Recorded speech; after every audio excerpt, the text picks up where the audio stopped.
Kita ba mo og resort nga naay pool kana bang refreshing unya makita ninyo ang sunset kay dapin ra sa dagat ang swimming pool? Tara, laag ta. What's up guys, for today's video isuri ta mo sa Punod Beach Resort. Ang Punod Beach Resort is a beautiful destination located in Barangay San Miguel, San Isidro, Leyte. It's known for its scenic views, refreshing swimming pools and relaxing atmosphere. So ilang entrance diri guys is kung maligo ka 100 pesos entrance fee. Kung dili ka maligo nya gusto ra nimo mag picture 50 pesos lang entrance. So before ka maligo na sila shower, maghimasa usa ka para mawala ang mga abog ug mga hugaw nga namilit sa imong lawas. Kay basin mga lubog na diha, daghan ba nga ligo. Diri sa ilang resort, pwede ka mag-swimming sa ila kaduha ka swimming pool para sa adult ug kids. Na sila overnight stay sa ilang cottages ug rooms, ideal ni para sa family trips or barkada outings or solo flight lang ka. Friendly pud ang staff sa resort ug affordable ang rates, perfect ni para sa chill getaway. Ikaw usa ka tawo hilig og sunset, perfect ni nga place kay atbang ra ang dagat unya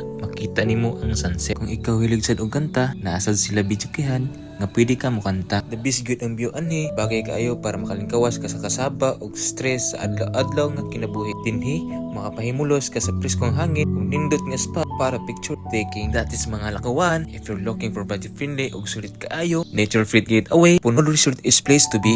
Laag niya mo ani, basta kay ampo, amping og abanti sa kanunay mga lakawan.